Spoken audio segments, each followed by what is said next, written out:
Buenos días, queridos compañeros, profesora Gloria Esperanza. Mi nombre es Miriam Camacho y hoy vamos a hablar un poco de la biografía del santo que elegí, que es San José María Escrivá de Balaguer. San José María Escrivá de Balaguer nació en 1902 y murió en 1975. Fue el fundador del Opus Dei, Camino de Santificación en la vida ordinaria del trabajo. Su vida transcurrió en una familia muy cristiana. Sus padres, don José y doña Dolores, le dieron siempre bases cristianas, eran muy religiosos y siempre estuvieron pendientes de él. Tuvo 5 hermanos, la mayor Carmen, Santiago y 3 niñas que murieron cuando estaban pequeñas. Incluso él mismo estuvo enfermo y la mamá y el papá, de ver que le decían que no tenía ya mejora, le daban unas fiebres altísimas, lo llevaron a la Virgen y se lo ofrecieron a la Virgen y se mejoró. El llamado al que fue llamado José María, resulta que en 1915 quebró el negocio del padre, que era un comerciante de tejidos, y la familia tuvo que trasladarse a Logroño, donde el padre encontró otro trabajo, ya no como comerciante independiente, sino como empleado de una fábrica. En la Navidad de 1917, que fue demasiado fría, 14 grados bajo cero, después de ver unas huellas en la nieve de los pies descalzos de un religioso, experimentó en su alma una profunda inquietud divina que le suscitó un fuerte deseo de entrega. Pensó: otros hacen tantos sacrificios por Dios y yo, ¿qué le estoy ofreciendo? Nada. Intuye que Dios desea algo de él, aun cuando no sabe exactamente qué es. Piensa que la manera más fácil de descubrirlo es si se hace sacerdote, y comienza a prepararse para entrar al sacerdocio. Los primeros 2 años los hace en Logroño y más tarde en el Seminario San Carlos de Zaragoza. Más tarde también hace su doctorado y comprende mejor la reacción de su padre, que cuando él le dijo que iba a entrar al seminario, le dijo que lo pensara bien, ¿no? Porque realmente la vida sacerdotal era muy dura, era no tener casa, no tener hogar, no tener un hogar en la tierra. Dijo: sin embargo, si esa es su vocación, yo no me opondré. En cuanto a su carácter, recuerdan sus compañeros que era muy abierto, comunicativo, simpático, divertido y alegre. Lo que más llamaba su atención era el reflejo de esa alegría interior. Sin embargo, era un hombre de carácter fuerte y que influyó muchísimo en la espiritualidad de los seminaristas que fueron compañeros suyos. Él siempre llevaba una intensa vida de piedad. Siempre recuerdan haberlo visto durante los ratos del paseo con rosario en la mano, y era también frecuente que cuando salía del seminario, porque era un seminario externo, se fuera a la Redonda a acompañar al Santísimo. Raro era en ese tiempo encontrar en los seminarios que los estudiantes hubieran terminado su título de bachiller, y mucho más raro era que los sacerdotes tuvieran alguna carrera civil. Generalmente los hijos de las familias de prestigio intelectual, social o económico, si sentían llamado vocacional, preferían ingresar en alguna orden religiosa o instituto de mayor distinción. Para muchos, ingresar en un seminario equivalía, humanamente hablando, a sacrificar futuras posiciones de bienestar material, porque ¿de qué terminarían? Curas de pueblo, párrocos de una ciudad, capellanes de convento o curas castrenses. Sin embargo, para José María, decía, el sacerdocio no es una carrera, es un apostolado. La vida sacerdotal de San José María. Realmente fueron 4 años y medio justos cuando él llegó al seminario de San Carlos.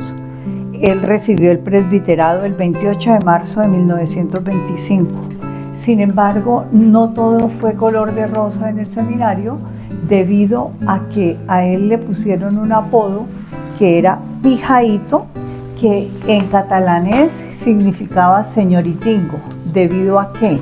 Debido a que era demasiado limpio, demasiado pulcro, siempre se bañaba todos los días, cosa que muchas veces allá no ocurría, y se burlaban de él y se mofaban porque él llegaba siempre y los demás entonces lo empujaban y le decían que tenía que oler era a hombre y que no había necesidad de que se bañara todos los días.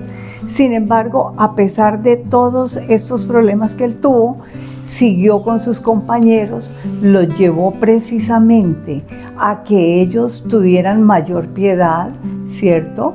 A que confiaran mucho en la Virgen, y cada vez que él podía lo llevaba en Zaragoza precisamente a la Virgen del Pilar y los volvió muy marianos. También en el seminario, alguna vez que muchas veces le decían Rosa Mística, en el seminario también él tuvo una frase que es Domine ut videam, Domine ut sid, es Señor que yo vea, Señor que sea. ¿Qué hizo? La primera charla él esperaba por lo menos 30 personas y llegaron 3 personas. Sin embargo, no se desanimó, sino que siguió.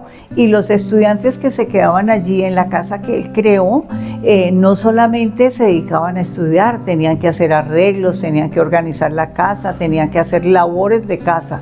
Sin embargo, él siguió empeñado en su obra. Al principio, el Opus Dei no era como tal Opus Dei, para él era simplemente la obra, ¿sí? Y él empezó realmente a mirar a ver cómo empezaba a organizar una casa sacerdotal, sí, pero que también sirviera para los estudiantes. Cuando estaba allí le tocó pedir, como ya se trasladó a Madrid, que fue donde fundó, entonces le tocó empezar a pedir permiso para poder celebrar Eucaristía en Madrid. Gracias a Doña Luz, que era una señora muy devota, logró que lo nombraran capellán de la Iglesia del Patronato de los Enfermos. Estuvo todo este tiempo allí sirviendo de capellán, sirviendo a los jóvenes estudiantes, y empezó su obra. El desarrollo de la visión. Opus Dei significa obra de Dios, pero el nombre real como tal es Prelatura de la Santa Cruz y Opus Dei.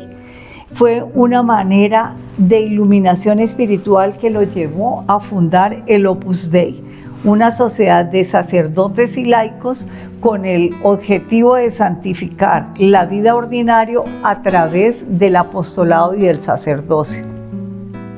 Al principio tuvo muchos problemas porque con los compañeros que él tenía, él empezó a formarlos para que pudieran ser sacerdotes. Entonces la Iglesia Católica empezó, pues digamos, a ponerle algunas trabas porque decían que deberían formarse en las instituciones que tenían los sacerdotes para formarse. Sin embargo, el Opus Dei fue como una anticipación al Vaticano II, ¿sí? Donde él podía formar sacerdotes, pero no solamente habían sacerdotes, sino muchos laicos que siguieron con la obra, y la obra se fue extendiendo a muchísimos países donde las personas, él decía, todos estamos llamados a ser santos. No solamente los sacerdotes, pueden ser los médicos, las enfermeras, los obreros, y empezó a visitar todas las comunidades de diferentes profesiones para que llegaran y se adhieran al Opus Dei. Él les explicaba que la única manera de uno lograr ser santo es hacer bien el trabajo que uno debe hacer, hacerlo con alegría, hacerlo con sencillez, tratar de que las obras se hicieran, porque decía él que muchas personas empezaban una cosa y no la terminaban, y que lo más importante era la constancia en el trabajo, el servicio que usted prestaba, que todo fuera con alegría y amor, siempre y cuando se sirviera a toda la humanidad. Era la manera de ser santos. Los principales libros de San José María fueron Camino, que antes se llamó Consideraciones Espirituales. Apareció por primera vez en 1934. El Camino tiene un estilo directo de diálogo sereno en que el lector se encuentra frente a las exigencias propias de la vida cristiana en un ambiente de confianza y amistad. Está Surco, que al igual que Camino, es fruto de la oración personal y presenta una atractiva visión de las virtudes humanas. Forja es un libro de fuego cuya lectura y meditación pueden meter a muchas almas en la fragua del amor divino y encenderlas en afanes de santidad y apostolado. Estos son los principales libros que tiene San José María. También debemos tener en cuenta cuando él fue beatificado y con qué milagro fue santificado. Él fue beatificado el 17 de marzo de 1992 y fue canonizado el 6 de octubre del 2002. ¿Cuál fue el milagro que le valió la canonización? Había un médico que sufría de una enfermedad profesional que se llamaba radiodermitis crónica. La padecía el doctor Manuel Nevado Rey. Este médico era cirujano y fue a Viena a un congreso, y cuando fue a Viena al congreso vio que había una iglesia donde estaban repartiendo estampitas de San José María. Entonces se dedicó a hacer la oración y a los 2 meses ya estaba curado. También hablamos de San José María las 3 principales virtudes, que son la fortaleza, donde dice que el Señor necesita almas recias y audaces que no pacten con la mediocridad y penetren con paso seguro en todos los ambientes. Teníamos también la alegría, donde dice que realmente no debemos ser pobres santos, sino santos alegres. Dice que la fe, la alegría y el optimismo, pero sin llegar y cerrar los ojos a la realidad del mundo actual.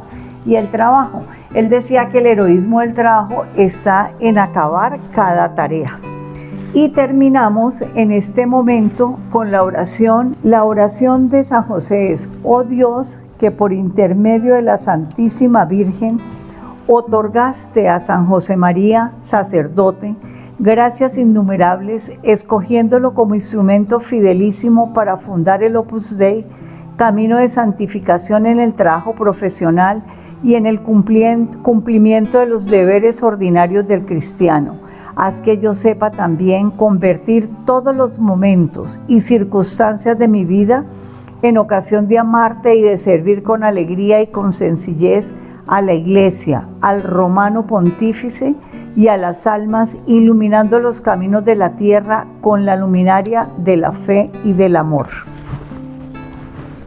De esta manera, entonces, estoy presentando a este santo que nos dice a nosotros que debemos ser santos en todos los aspectos de nuestra vida. Si nosotros desde el trabajo que hacemos, lo hacemos bien, lo hacemos con alegría, tenemos fortaleza, podemos llegar a ser santos. Acordémonos de las palabras y del libro del Papa Francisco, que era los santos de al lado.